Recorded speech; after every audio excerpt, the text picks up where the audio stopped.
चलिए अभी हम लोग देखते हैं कि ट्रांसफार्मर जो है हम बताए थे कि वोल्टेज चेंज कर सकता है। कैसे चेंज करता है? तो वोल्टेज के आधार पर हम लोग ट्रांसफार्मर को दो प्रकार में डिवाइड करते हैं। कौन कौन दो प्रकार का हो सकता है? देखिए ध्यान दीजिए। एक ट्रांसफार्मर को बोलते हैं हम लोग स्टेप अप ट्रांसफार्मर। कैसा? स्टेप अप, यानी वोल्टेज के आधार पर हम लोग ट्रांसफार्मर को दो भाग में डिवाइड करते हैं। वोल्टेज के आधार पर, वोल्टेज के आधार पर, वोल्टेज के आधार पर, वोल्टेज के आधार पर ट्रांसफार्मर को कितने भाग में बांटते हैं बताओ? दो भाग। ट्रांसफार्मर को दो भाग में बांटते हैं, दो भाग में बांटते हैं। और कौन सा दो भाग में बांटते हैं? पहला जो है स्टेप अप, दूसरा जो स्टेप डाउन।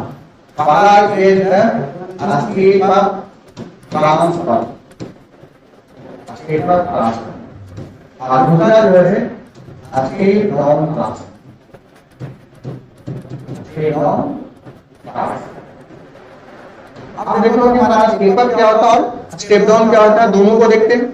या आपके पास स्टेप अप ट्रांसफार्मर क्या है और साथ ही साथ क्या आपका स्टेप डाउन ट्रांसफार्मर क्या है, दोनों को हम लोग बहुत अच्छे तरीके से क्या करते हैं, देखते हैं। क्लियर है? तो चलो हम लोग देखते हैं कि स्टेप अप ट्रांसफार्मर और स्टेप डाउन ट्रांसफार्मर क्या है। ध्यान से समझिएगा और देखिए आप बिल्कुल अच्छे तरीके से। स्टेप अप, आपसे क्या समझते हैं बताओ? कम क्या? आपसे डाउन से क्या समझते हैं? डाउन मतलब कम, यानी कि डाउन मतलब नीचा, अप मतलब ऊंचा। और देखो हमारा ध्यान दो, अगर हम बात करें दो ट्रांसफार्मर का फिगर बना रहे, इधर भी बना रहे, इधर भी बना रहे, दोनों तरफ बना रहे, दोनों तरफ बना रहे।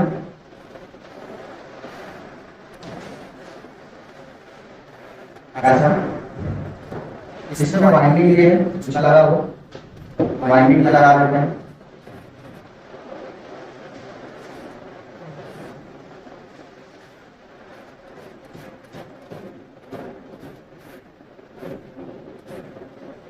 ऐसा यहाँ टर्म जो है N1 है, इसका टर्म जो है यहाँ पर जो EMF जो उत्पन्न हुआ है ये जो है E1 है, और यहाँ का EMF जो है E2।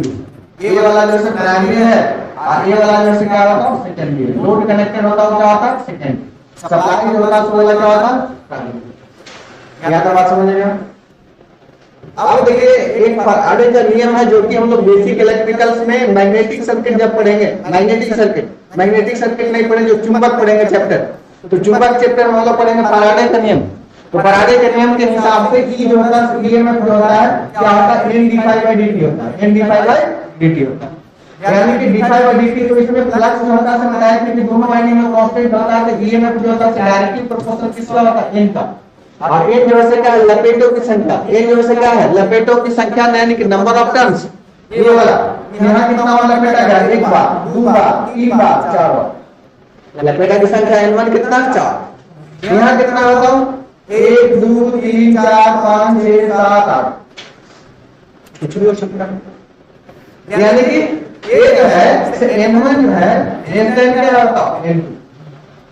और ये में डायरेक्टली प्रोपोर्शनल क्या होता है? N। हम लोग ये भी बोल सकते हैं कि E1 जो है से लेस देन क्या होगा? E2। E1 जो है से लेस देन क्या हो जाएगा? E2। E1 लेस देन क्या हो जाएगा बताइए? E1 वोल्टेज क्या है बताओ? ये वाला वोल्टेज क्या है बताओ? कम। और ये वाला वोल्टेज क्या है बताइए? ज्यादा। यानी कि कम से ज्यादा होगा, कम से ज्यादा। कम से ज्यादा मतलब अप हो रहा है, क्या है? अप हो रहा है। अभी आपके पास मान लीजिए कि 1000 रुपया है और कल जाकर के 10,000 रुपया आपके पैकेट में रहेगा, तो क्या होगा? आपको 1000 आ जाएगा, कल जाकर 100 रुपया हो जाएगा, तो क्या होगा? डाउन हो गया। यानी कि अप मतलब कम से ज्यादा। यानी कि स्टेप अप ट्रांसफार्मर उसको बोलेंगे जिसका नंबर ऑफ टर्न्स या ईएमएफ सेकेंडरी का क्या हो? ज्यादा। सेकेंडरी का क्या हो? ज्यादा। यानी कि सेकेंडरी में जो वोल्टेज होगा वो क्या होगा? ज्यादा होगा। प्राइमरी का वोल्टेज क्या होगा? कम होगा। ऐसे ट्रांसफार्मर को क्या बोलेंगे हम लोग? Step up transformer. ठीक है? यानी कि इस ट्रांसफार्मर में क्या करेंगे? इस ट्रांसफार्मर में सेकेंडरी का वोल्टेज प्राइमरी से क्या होता है? अधिक होता है। सेकेंडरी का वोल्टेज या ईएमएफ या वोल्टेज प्राइमरी ईएमएफ से अधिक होता है। प्राइमरी ईएमएफ से किसमें भाई? स्टेप का ट्रांसफार्मर। ऐसा कुछ हम लोग क्या बोलते हैं, जो हरा वाला ये क्या सप्लाई है, यानी कि लागत के मालिक 11 केवी वाला है, उसको सप्लाई जोड़िए करे ट्रांसफार्मर में, तो सप्लाई के सिंबल से हम लोग जोड़ते हैं। क्लियर? ये सप्लाई है। अगर हम बात करें छोटो स्टेप डाउन ट्रांसफार्मर का, तो हम क्या बात करेंगे आप बताइए ध्यान से। देखो, यानी कि प्राइमरी साइड में क्या होगा, ज्यादा करंट होगा। देखो ऐसे मीनिंग क्या हो, यहाँ पर देखो कि अंदर गया जो दिख नहीं रहा, यहाँ पर देखो वहीं छोड़ गया है, अंदर जो गया है लाइन वो दिख नहीं रहा। ठीक है, क्यों नहीं दिख रहा?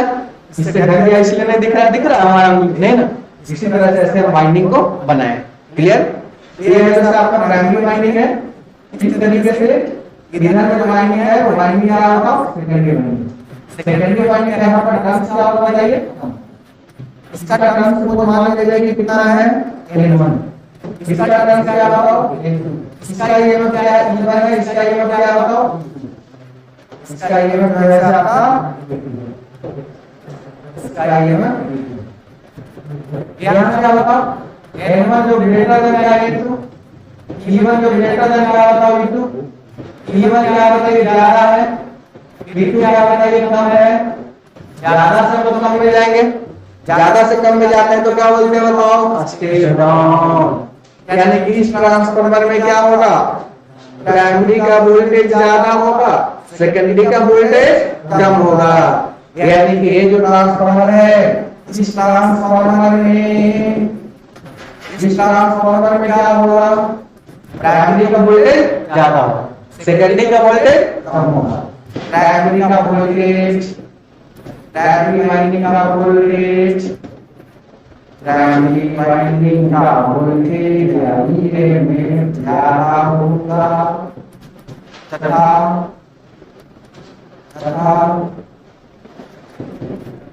सेकेंडरी वाइंडिंग का ईएमएफ कम होगा। यानी कि ज्यादा से कम में जा रहे हैं, ज्यादा से कम में जा रहे हैं तो क्या होगा, उसको स्टेप डाउन बोलेंगे, और कम से ज्यादा में जाएंगे उसको स्टेप अप बोलेंगे। ठीक है, अब आगे बात करते हैं हम लोग। चलिए अब देखिए, ये जो ट्रांसफार्मर है, देखो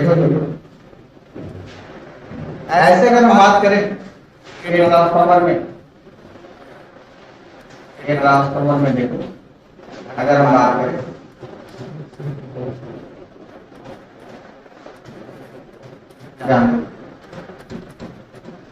लोड में क्या हम लोग बल्ब जला सकते हैं और कुछ कर सकते हैं, एनीथिंग। लोड में वॉशिंग मशीन चला सकते हैं, चलो बल्ब जला, ठीक है, यही लोड है, यही आपका लोड है। ठीक है, अब ध्यान से देखिए, क्या ये प्राइमरी वाइंडिंग तथा सेकेंडरी वाइंडिंग के बीच कोई इलेक्ट्रिकल कनेक्शन है? नहीं है, कोई इलेक्ट्रिकल कनेक्शन। लेकिन ये देखते होंगे कि क्या यहाँ पर अब स्टार हुआ है भाई, बताओ तो। यहाँ पर हम सप्लाई देते हैं और यहाँ पर बल्ब जलता है, जबकि कोई तार नहीं जुड़ा हुआ बीच में। ये क्या एक तरह का खेला ही, तो खेला कुछ नहीं है। यहाँ पर क्या है, इलेक्ट्रिकल कोई कनेक्शन नहीं है, लेकिन मैग्नेटिक फील्ड के द्वारा एक दूसरे से दोनों वाइंडिंग क्या है, जुड़ा। एक क्योंकि मैग्नेटिक सर्किट के द्वारा जुड़ा हुआ है, कपल है, इसलिए इसको कपलिंग डिवाइस के नाम से जानते हैं। यानी कि there is no any electrical connection between the primary and secondary winding, but they are magnetically coupled with each other. यानी कि ट्रांसफार्मर का प्राइमरी और सेकेंडरी वाइंडिंग के बीच कोई भी इलेक्ट्रिकल कनेक्शन नहीं होता है, लेकिन दोनों एक दूसरे से मैग्नेटिक फील्ड के द्वारा जुड़ा होता है, इसीलिए इसको हम लोग कपलिंग डिवाइस बोलते हैं। कपल है, यानी देखते हैं ना, दो अगर चल रहा होगा तो समझ रहे होंगे आप क्या बोलते हैं उसको, कपल जा रहा है बोलते हैं ना। तो ये ट्रांसफार्मर का उसी तरह से प्राइमरी वाइंडिंग और सेकेंडरी वाइंडिंग है, दूसरे के बिना अधूरा है, दोनों साथ साथ रहता है, इसलिए इसको कपल डिवाइस के नाम से भी जानते हैं, क्योंकि कपलिंग के द्वारा काम करता है। ठीक है, बात समझे? यानी ये जो है कि ट्रांसफार्मर में प्राइमरी तथा सेकेंडरी वाइंडिंग के बीच कोई इलेक्ट्रिकल कनेक्शन नहीं है। ट्रांसफार्मर में प्राइमरी तथा सेकेंडरी वाइंडिंग के बीच कोई इलेक्ट्रिकल कनेक्शन नहीं है। प्राइमरी और सेकेंडरी वाइंडिंग के बीच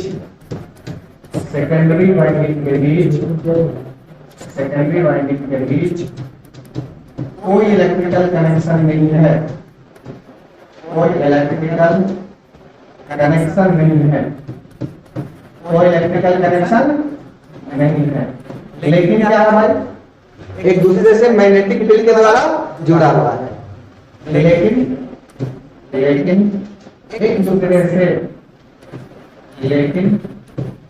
एक दूसरे से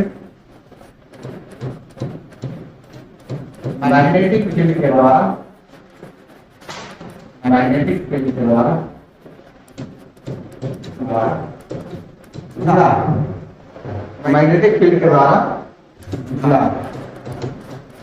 इसीलिए इसे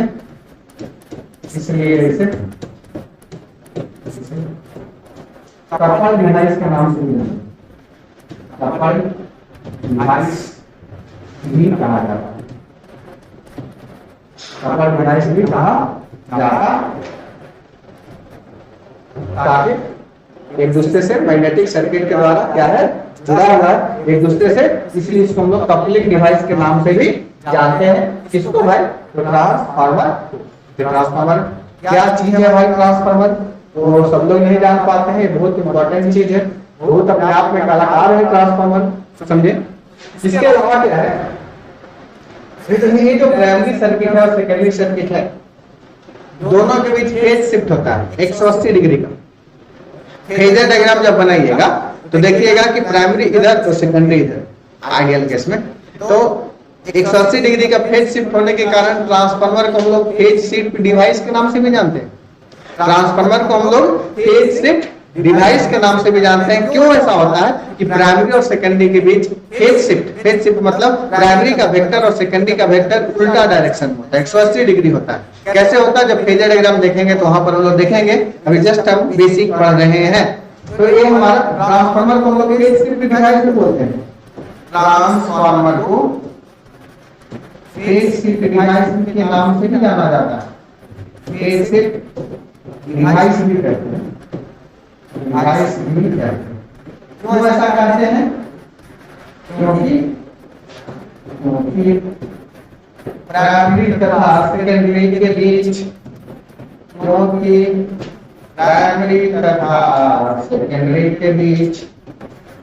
एक 180 डिग्री का फेज शिफ्ट हो रहा है।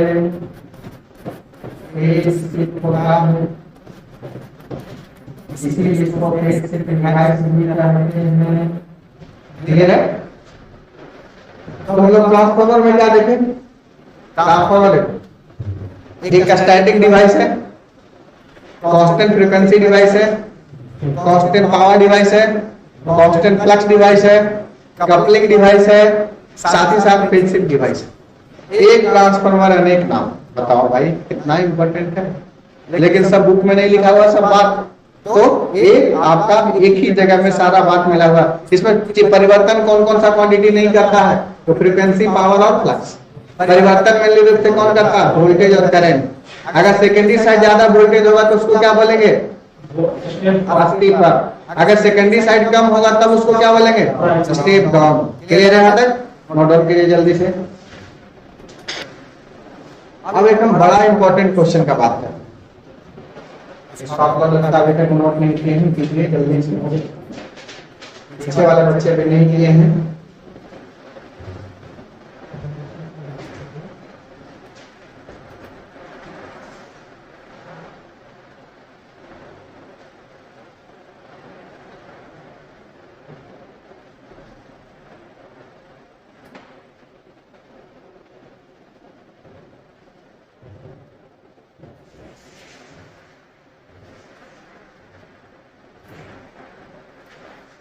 हो गया? चलिए अब एक हम बहुत ही इंपॉर्टेंट बात करने जा रहे हैं। बहुत इंपॉर्टेंट बात क्या है?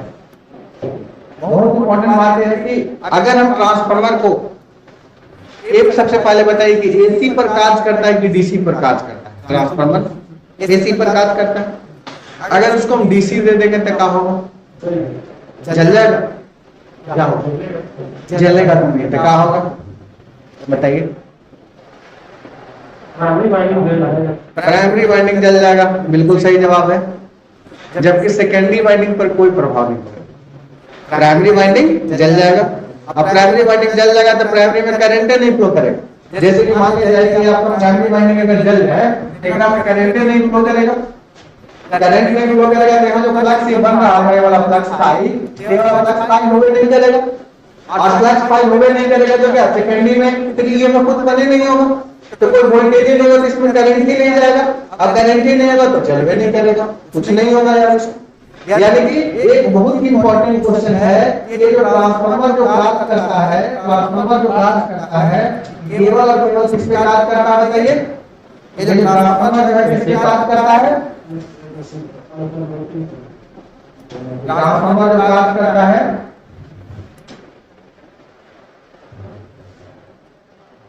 केवल और केवल एसी पर कार्य करता है। किस पे कार्य करता है? एसी पर। ट्रांसफार्मर केवल एसी पर कार्य करता है। एसी मतलब अल्टरनेटिंग करंट, अल्टरनेटिंग करंट केवल एसी पर कार्य करता है। ये ट्रांसफार्मर है केवल एसी पर कार्य करता है, ठीक है। अगर इसको डीसी दी जाएगा तो क्या होगा भाई बताइए? प्राइमरी वाइंडिंग जल जाएगा जबकि सेकेंडरी वाइंडिंग पर कोई प्रभाव नहीं पड़ेगा। प्राइमरी वाइंडिंग क्या होगा? जल जाएगा लेकिन सेकेंडरी वाइंडिंग पर कोई प्रभाव नहीं पड़ेगा। लेकिन अगर हम इसमें डीसी देने पर ट्रांसफार्मर में डीसी देने पर कौन सा वाइंडिंग जल जाएगा?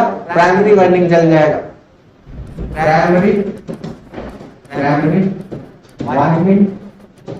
जल जाएगा। प्राइमरी वाइंडिंग क्या हो जाएगा? जल जाएगा।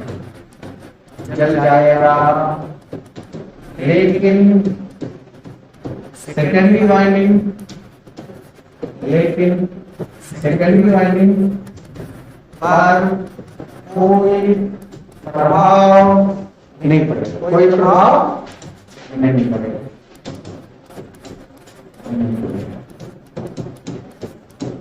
यानी कि प्राइमरी वाइंडिंग जल जाएगा लेकिन सेकेंडरी वाइंडिंग नहीं जलेगा, कोई प्रभाव नहीं पड़ेगा। इस टाइप से क्वेश्चन आपको बहुत जल्दी से पूछता है एग्जाम में।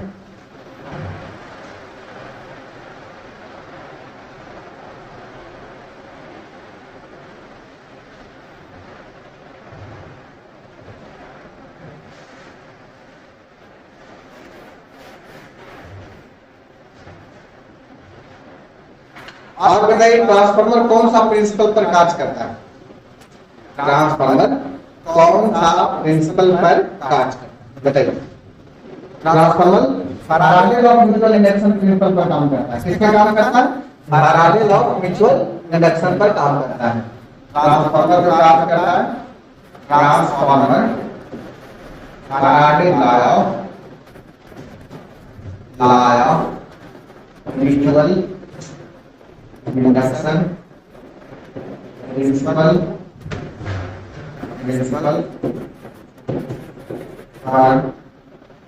कार्य करता है।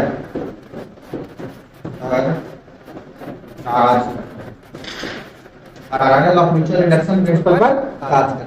कभी-कभी एग्जाम में आपका खाली म्यूचुअल प्रिंसिपल ले लेता है, म्यूचुअल इंडक्शन ले लेता है। इसको पर ध्यान दीजिएगा, विशेष फोकस कीजिएगा। अगर फैराडे लॉ नहीं भी जोड़े खाली म्यूचुअल इंडक्शन बोलेगा तो आपको यही समझना। कभी-कभी एग्जाम में म्यूचुअल इंडक्शन होता है, ये एकदम से टीटीआई है, एकदम से टीटीआई मतलब टावर कोड इंपॉर्टेंट, एकदम से टावर कोड इंपॉर्टेंट। कौन सा प्रिंसिपल पर कार्य करता है? तो आपका Faraday law of mutual induction.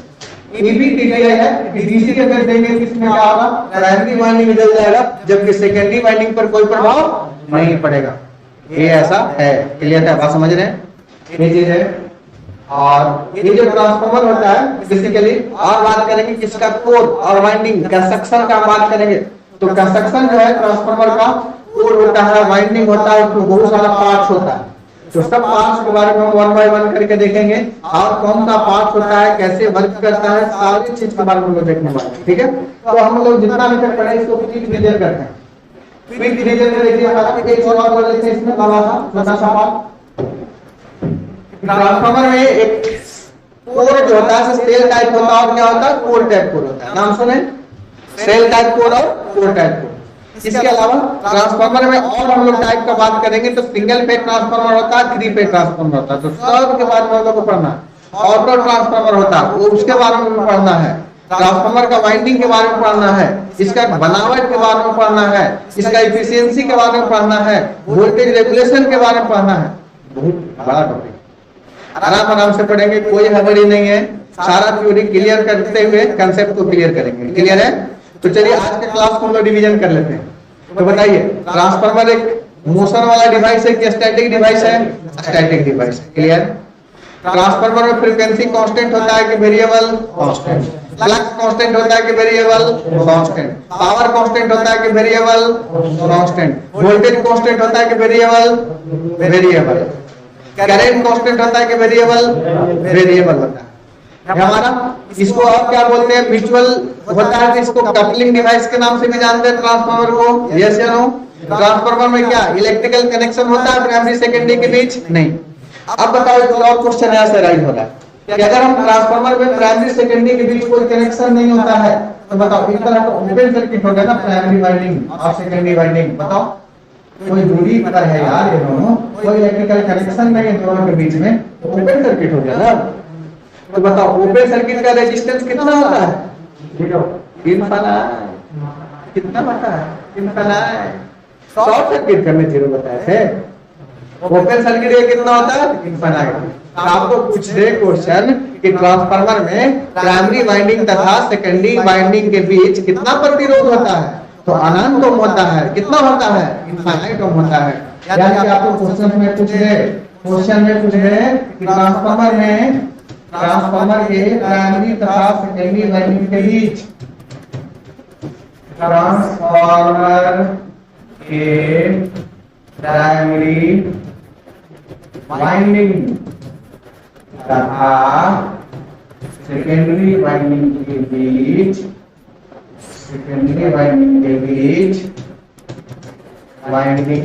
Beach, resistance या प्रतिरोध, रेजिस्टेंस कितना बराबर होता है? अनंत होता है, इनफाइनाइट होता है, अनंत होता है। रेजिस्टेंस कितना होता है? अनंत होता है। क्लियर है? अनंत होता है।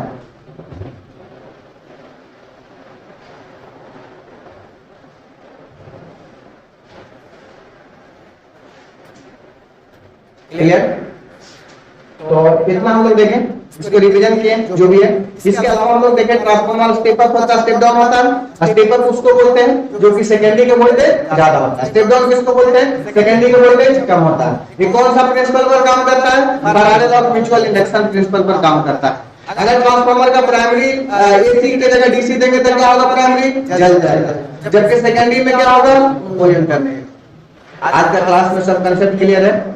जितना भी पॉइंट बोले हैं क्वेश्चन उलट के देखिएगा। दुनिया के कोई बुक या कोई कंपटीशन जितना आज का क्लास बताएं, एक क्वेश्चन कम से कम मिल जाए। ज्यादा कितना हो सकता है, लेकिन एक क्वेश्चन, चाहे एलपी का एग्जाम हो, आरआरबी जेई का एग्जाम हो, बीएचपीसीएल जेई का एग्जाम हो, बीएचपीसीएल टेक्नीशियन का एग्जाम हो, पीपीपीसीएल का एग्जाम हो, कोई एग्जाम में देखिएगा आज की क्लास से कम एक क्वेश्चन आपको मिल जाए।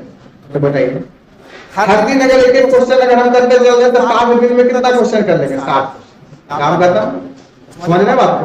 तो हर दिन ऐसा करेंगे कि हर दिन एक क्वेश्चन से भी अगर हम लोग मान लें, एक क्वेश्चन भी गारंटेड से सही करेंगे, बहुत हो जाएगा। 7-8 दिन में अगर एक टॉपिक को कंप्लीट कर लेते हैं तो फिर क्या दिक्कत है यार? पूरा सिलेबस हम लोग बहुत जल्दी कंप्लीट कर लेंगे, क्वेश्चन प्रैक्टिस कर लेंगे, टेस्ट सीरीज कर लेंगे, सारा कुछ कर लेंगे विद इन टाइम। रिजल्ट कैसे नहीं होगा? ठीक है, समझ रहे हैं? और जो भी स्पेशली अगर यूट्यूब वाले बच्चे के लिए बोल रहे हैं, जो भी यूट्यूब पर देख रहे हैं, तो आपका ट्रांसफार्मर का लेक्चर तो कंटिन्यू आपका जाते रह रहा है। यदि आप फुल कोर्स लेना चाहते हैं ऑनलाइन क्लास के लिए, तो बेस टेक्निकल एकेडमी ऐप को डाउनलोड कर लें। बेस टेक्निकल एकेडमी ऐप को डाउनलोड कर लें। ये आपका लिंक आपको मिल जाएगा डिस्क्रिप्शन में, और ऐसे भी ऐप से जाके डाउनलोड कर सकते हैं। इसमें क्या आएगा, आपका होम आएगा, चैट आएगा, स्टोर आएगा। स्टोर सेक्शन को क्लिक कीजिए और यहाँ पर सर्च कर लीजिए Bihar state power holding company limited. Store पर जाने के बाद टेक्नीशियन आ जाएगा। यहाँ पर आप सर्च कर लीजिए तो आपका यहाँ पर कोड शो कर रहा होगा, आपका 3000 शो कर रहा होगा, ठीक है। यानी 3000 आपका फीस है।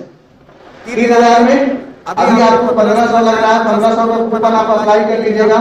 नौकरी 1500, यानी कि 1500 आप अभी देना है आपको। 1500 नौकरी लगने के बाद जरूर से जरूर जमा कर देना है कोचिंग में, ताकि वही नौकरी में नहीं है आपको प्रमोशन जल्दी जल्दी होते रहे, ठीक है। फिर है आपका क्या होगा, ये 1500 अभी देना ऑनलाइन बच्चे को, 1500 नौकरी लगने के बाद। बाकी ऑफलाइन क्लास गारंटेड बैच आपका स्टार्ट हो गया, तो गारंटेड बैच में भी आ सकते हैं। बेस टेक्निकल एकेडमी कुर्जी में, तो कुर्जी में कोई भी अगर दिक्कत हो इससे रिलेटेड इस नंबर पर कॉन्टेक्ट कर ले। 9097294991 अकाउंट नंबर है 70504084।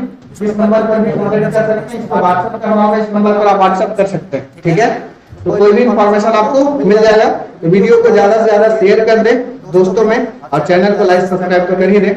नहीं भी कीजिएगा तो कोई फर्क नहीं पड़ता है, आप ही को पढ़ना है, ठीक है, हम आप ही के लिए। तो चलिए हम लोग बाकी फिर मिलते हैं नए क्लास में नए टॉपिक के साथ। Thank you all, have a nice day, take care.